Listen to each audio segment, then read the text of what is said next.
Dalam sejarah Nusantara, ada 3 orang tokoh pemimpin negara yang berhasil mengalahkan serta mengusir penjajah asing dari negerinya untuk selamanya. Tokoh yang pertama adalah Bung Karno. Tokoh yang satu ini kita sudah tahu semua peranan beliau dalam kemerdekaan Indonesia. Yang kedua adalah Raden Wijaya, pendiri sekaligus Raja Majapahit pertama yang berhasil mengusir pasukan Mongol dari tanah Jawa sekitar tahun 1293.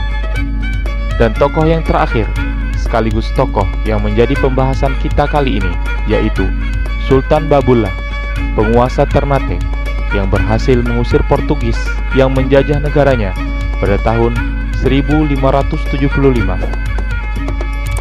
Siapakah Sultan Babullah?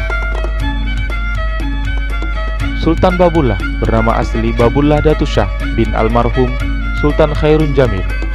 Ia dilahirkan di Ternate pada 10 Februari 1528. Di masa kecil, ia dikenal sebagai Kaicil Baru, putra tertua dari Sultan Khairun dari permaisurinya yang bernama Boki Tanjung, putri tertua dari Sultan Bacan Alauddin I. Khairun pernah berencana mengirim Babullah untuk mengikuti pendidikan pada Kolese Santo Paula di Goa, tapi dibatalkan. Khairun akhirnya memilih untuk mengajar Babullah sendiri di rumah secara privat. Ketika memasuki usia remaja, Babullah menunjukkan kepribadiannya sebagai seorang pemberani dan memiliki bakat-bakat keprajuritan. Dalam usia yang masih sangat muda, Babullah diangkat sebagai Kapita Laut, jabatan militer tertinggi dalam struktur kerajaan Ternate. Karena jabatan itu pula, ia terlibat dalam berbagai ekspedisi penaklukan, terutama di wilayah Sulawesi Utara dan Tengah. Bahkan setelah menjadi sultan pun, Babullah masih memimpin ekspedisi ke Buton, Tobungku, Banggai, dan Selayar. Babullah mempunyai gelar penguasa 72 pulau, atau menurut sebagian sejarawan, ia menguasai total 92 pulau berpenghuni. Prestasi terbesarnya adalah mengusir Portugis keluar dari Maluku dan tak kembali lagi untuk selamanya setelah benteng São João Baptista atau benteng Gamlamo dikepung olehnya selama 5 tahun dan akhirnya menyerah pada hari Saint Stephen Day tanggal 26 Desember 1575. Bagaimana bisa Portugis bisa terusir begitu saja dari Ternate? Kisahnya begini. Bermula dari kematian Sultan Khairun yang dibunuh oleh Portugis atas perintah Gubernur Ternate Diogo Lopes de Mesquita. Pada suatu ketika, Sultan Khairun yang terkenal sangat toleran terhadap penyebaran misi-misi agama Kristen di tanah Maluku berselisih dengan Gubernur Portugis yang berkedudukan di benteng Gamlamo. Masalahnya adalah Portugis menuding bahwa pasukan Ternate telah menyerang misionaris dan orang Kristen lokal di Moro, membunuh dan memaksa mereka untuk memeluk agama Islam kembali. Tudingan itu dibantah oleh Sultan Khairun, namun kecurigaan Gubernur de Mesquita semakin besar. Saat itu, Gubernur Portugis itu mengambil siasat untuk melenyapkan Sultan Khairun, karena Sultan Khairun dianggap sebagai penyebab masalah keamanan di Moro. Lantas, bagaimana cara melenyapkan Sultan Khairun tanpa perang terbuka secara langsung? Sebab mustahil jika menantang Sultan Khairun secara langsung, karena kekuatan militer Portugis di Ternate sangatlah kecil dan masih membutuhkan bantuan reguler dari Goa. Akhirnya, setelah berpikir panjang, Gubernur de Mesquita menyusun sebuah skenario untuk melenyapkan Khairun dengan mengundangnya ke benteng Gamlamo dengan dalih membahas perundingan perdamaian di Moro yang saat itu masih bergejolak. Sultan Khairun menyambut undangan tersebut dengan para bobatonya atau pengiring dan pengawal raja. Pada undangan pertama itu, Khairun menyepakati adanya jaminan perdamaian di Moro dan pasukan Ternate di sana harus bekerja sama dengan pasukan Portugis untuk memastikan para misionaris tetap aman. Kesepakatan pun dibuat Dan untuk merayakan kesepakatan itu, pada waktu yang lain, De Mesquita kembali mengundang Khairun dalam satu perjamuan khusus.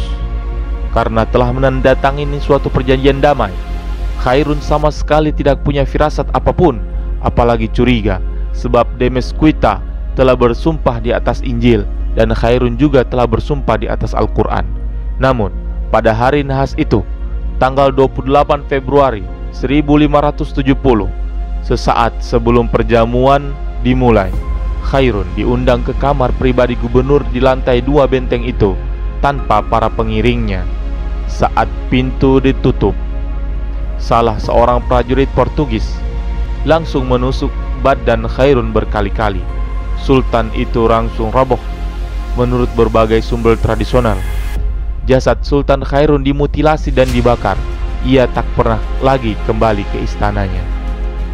Peristiwa nahas itu mengakibatkan kemarahan seluruh rakyat Maluku, termasuk Babullah, yang kemudian segera diangkat menjadi sultan menggantikan ayahnya. Kemarahan rakyat Maluku benar-benar memuncak, dan Babullah mengambil kesempatan itu untuk mempersatukan Maluku Ki Raha untuk melawan Portugis. Seluruh rakyat di negara-negara Maluku Ki Raha, yaitu Kesultanan Ternate, Tidore, Bacan, dan Jailolo, akhirnya bangkit dan melawan Portugis di daratan maupun di lautan atas tindakan semena-mena yang melampaui batas itu. Satu rencana perlawanan nasional pun dibentuk. Babullah, yang memiliki pengalaman militer yang mumpuni, mengatur siasat untuk mengusir penjajah itu dari bumi Maluku untuk selamanya.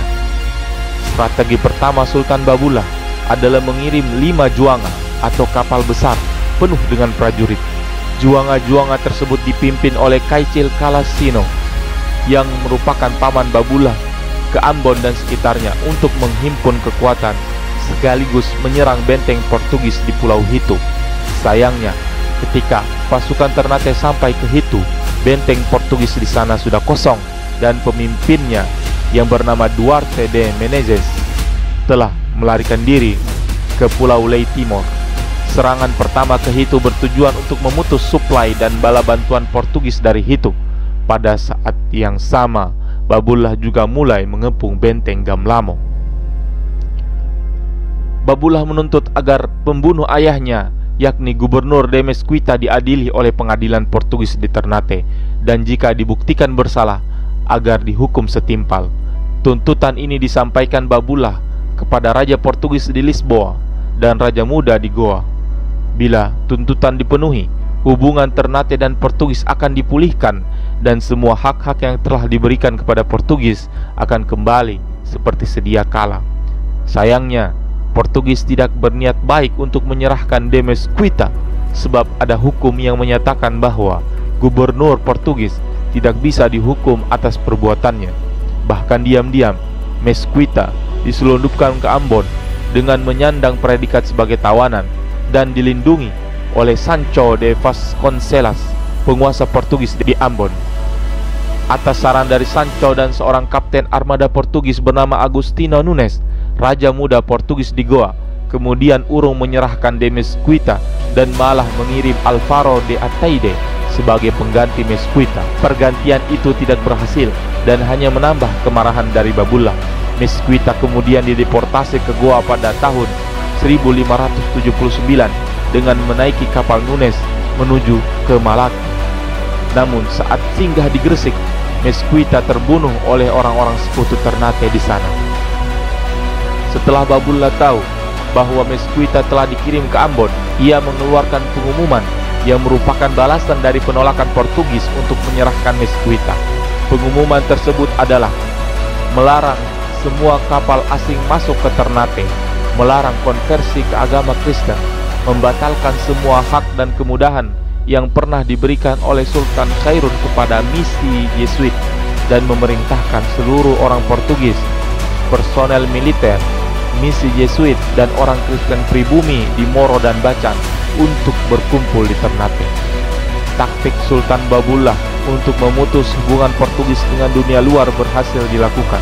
Sepasukan kora-kora atau kapal kecil selalu berpatroli 24 jam sehari menjaga wilayah antara Pulau Buru dan Banda dari infiltrasi musuh. Strategi ini juga mengakibatkan pecahnya pertempuran di berbagai pulau dan memakan korban di kedua belah pihak. Sedangkan untuk mengumpulkan semua warga serta personel militer Portugis ke benteng Gamlamo, Babullah mengirimkan pasukan yang besar untuk mengancam semua orang Portugis. Hasilnya, komandan Portugis di Moro yang bernama Pereira Maramak mengevakuasi seluruh orang Portugis biasa beserta seluruh tentaranya ke Ternate, sedangkan orang-orang Kristen lokal menggunakan kapal mereka sendiri menuju Ternate. Pada tahun 1570, Babullah memerintahkan agar Sultan Bacan diracun karena berpihak kepada Portugis, sementara Sultan Tidore mengobarkan perang total kepada Portugis, mengakibatkan posisi Portugis di Kepulauan Maluku semakin melemah. Pada tahun 1571, Babullah menyerang Bacan dan mengakhiri pemerintahan Portugis di sana. Setelah semua warga, militer, serta simpatisan Portugis berkumpul di Ternate, mereka ditempatkan di dalam benteng Gamlamo dan dikepung selama 5 tahun oleh Babullah. Mereka semua berjumlah sekitar 900-an orang, termasuk wanita dan anak-anak. Sultan Babullah tidak langsung menyerang benteng tersebut karena banyak dari warga Ternate yang telah menikah dengan orang Portugis berada di dalamnya. Akhirnya, setelah mengalami penderitaan yang berkepanjangan, benteng Gamlamo menyerah tanpa syarat kepada Babullah. Tepat pada hari Saint Stephen Day, tanggal 26 Desember 1575. Gubernur Portugis terakhir di Maluku, yaitu Nuno Pereira Lacerda, menyerahkan benteng Gamlamo sekaligus kedaulatan Portugis di Ternate kepada Babullah. Ia bersama pengikutnya kemudian pergi dari Ternate menuju Ambon dan tidak pernah kembali lagi ke Ternate untuk selamanya. Dengan kepergian gubernur Portugis terakhir itu, maka berakhirlah penjajahan Portugis atas Ternate yang telah terjadi sejak awal abad ke-16. Sultan Babullah wafat pada usia 45 tahun, sekitar tahun 1583. Kisah wafatnya Sultan ini menunjukkan kebencian yang sangat dalam dari pihak Portugis. Dalam salah satu versi, Babullah diundang untuk merencanakan perdamaian antara Portugis dan Ternate. Akan tetapi, ketika menerima undangan untuk naik ke kapal Portugis, Babullah beserta pengawalnya segera diringkus, lalu dibawa ke Ambon dan terus ke Goa. Dalam perjalanan ke Goa, Babullah meninggal dan dipenggal. Kepalanya lalu dipersembahkan kepada Raja Muda Goa sebagai tanda kemenangan melawan musuh terbesar Portugis. Versi kedua, dan ini menjadi kepercayaan rakyat Ternate, bahwa Sultan Babullah wafat secara wajar di istananya di benteng Gamlamo dan dimakamkan di Fora Madiahi, suatu wilayah sekitar 2 km dari benteng Gamlamo. Versi kedua ini lebih kuat karena tertera dalam Hikayat Tanah Hitu karya Rijali.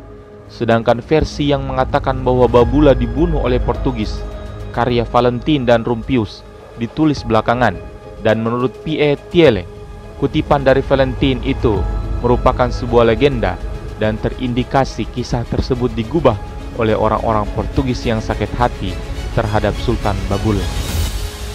Demikianlah episode kali ini tentang Sultan Babullah. Jika kalian suka dengan channel ini, bisa like dan subscribe channel ini biar semangat. Terima kasih sudah menonton.